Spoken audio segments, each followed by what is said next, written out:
விதைக்கிற நாட்களில் ஊருக்கு போயிட்டா அறுக்கிற நாட்களில் ஆளு கூலி மிச்சம்பாங்க.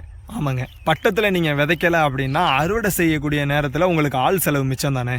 இது விவசாயிகளுடைய ஒரு முக்கியமான பழமொழி. அப்போ விவசாயிகள் வேளாண்மையில் அவங்க பயிர் செய்யக்கூடியதில் ரொம்ப கவனமாக இருப்பாங்க. எப்படின்னு பார்த்தீங்கன்னா, அந்த பட்டத்தை தவறிடுச்சு அப்படின்னா அதுக்கப்புறம் அந்த தாவரத்தை பயிரிடுறதுனால எந்த ஒரு பிரயோஜனமும் இல்லை. இது பொதுவாக இன்றைக்கி ஒட்டு ரகங்கள் வந்ததுக்கப்புறம் இதோடைய சூழ்நிலை மாறிட்டு இருக்கு. ஆனால் இந்த ஒட்டு ரகங்கள் அப்படின்னு போனால் அதோடைய தலைப்புங்கிறது ரொம்ப பெருசு. அதை நம்ம தனியாக ஒரு காணொலியில் பார்ப்போம். இதெல்லாம் தாண்டி இதை பட்டத்தில் ஒட்டு ரகமே இருந்தாலும் நீங்கள் பட்டத்தில் தான் பயிர் செய்ய முடியும் அப்படிங்கக்கூடிய ஒரு சூழலில் இருக்கக்கூடிய ஒரு காய்கறி தான் ஒரு கொடி வகை காய்கறி. அந்த காய்கறியை பற்றி இன்றைக்கி நம்ம முழு காணொலியில் பார்ப்போம். வணக்கம், நான் உங்கள் தாயகம் விஜய். தாயகம் எதிர்காலத்திற்கான மரபு விதைகள். இந்த காணொலியில் நம்ம பார்க்குறதா சொல்லியிருந்தது ஒரு முக்கியமான கொடி வகை காய்கறி அவரை. இந்த அவரையில் நிறைய பன்முகத்தன்மைகள் வாய்ந்த நிறைய அவரை ரகங்கள் இருக்குது. அதில் முக்கியமானது பட்ட அவரை, கோழி அவரைன்னு சொல்லிட்டு பிரதானமாக தென்னிந்தியாவில் ஒரு முக்கியமான காய்கறியாக இன்றைக்கி நம்ம உணவு பழக்க வழக்கங்களில் எடுத்துகிட்டு இருக்கிறது. இன்றைக்கி நம்ம தாயகத்தில் நம்ம இதுக்கு பந்தல் அமைப்பு முறைகள், பந்தல் வேலைகள் போயிட்டுருக்கு.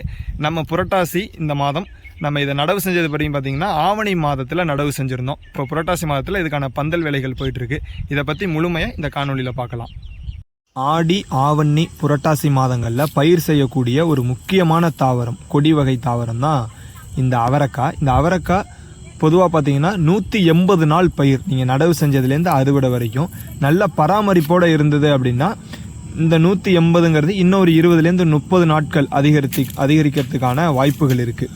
இப்போ நம்ம தாயகம் மரபு வேளாண்மை நிலத்தில் நம்ம ஆவணி மாதம் பயிர் செஞ்ச தாவரம் இப்போது இது நன்கு வளர்ந்து ஒரு 30-35 நாட்கள் ஆயிடுச்சு. நன்கு வளர்ந்து இந்த செடி பந்தலுக்காக இப்போ காத்துட்ருக்கு. இப்போ பந்தல் ஏற்பாடுகள் செஞ்சிட்ருக்கோம். பந்தல் முறைகள் நிறைய இருக்குது.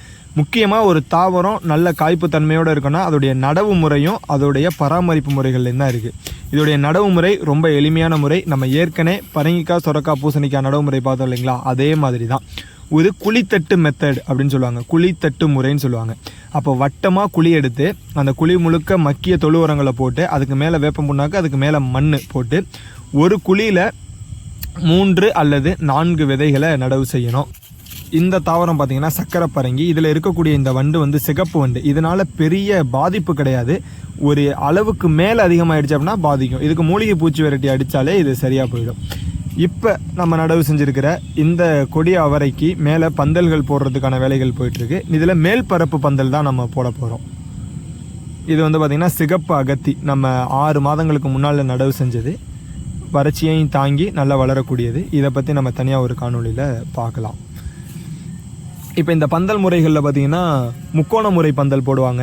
அதுக்கடுத்து ஏணி மாதிரி பந்தல் போடுவாங்க. ஒரு சைடு மட்டும் பந்தல் போடுவாங்க. இப்போ நம்ம எப்படி போட போகிறோம் அப்படின்னா மேற்பந்தல் மட்டும்தான் போட போகிறோம். இந்த மேற்பந்தல்களுக்கான களிகள் தான் சுற்றிலும் போட்டிருக்கிறோம்.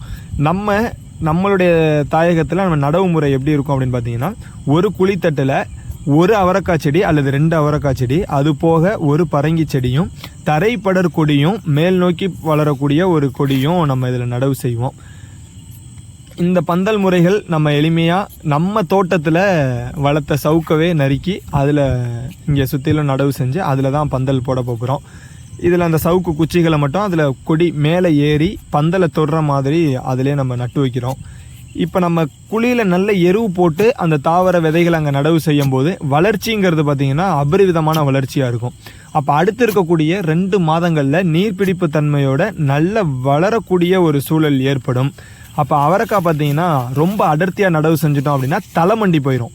நிறைய நண்பர்கள் சொல்கிறது உண்டு, நிறைய கொடி படர்ந்துருக்கு ஆனால் காய்க்கவே இல்லைம்பாங்க. இது 2 பிரச்சனை தான். ஒன்று, பட்டம் தவறி நடவு செஞ்சுருப்பாங்க. மற்றொன்று, நிறைய நடவு செஞ்சுருப்பாங்க. இப்போ இந்த மாதிரியான சிக்கல்களை களையிறதுக்கு நம்ம ஒரு குழித்தட்டு முறையில் அதிகபட்சம் 2 அல்லது 3 விதைகளை தாண்டி நடவு செய்யறதில்ல. இப்போ நாம் இந்த குழித்தட்டில் நடவு செஞ்சுருக்கிற பச்சை அவரை மற்றும் பட்ட அவரை, கோழி அவரை, இந்த அவரைகள் நன்கு வளர்ந்துட்டு இருக்குது.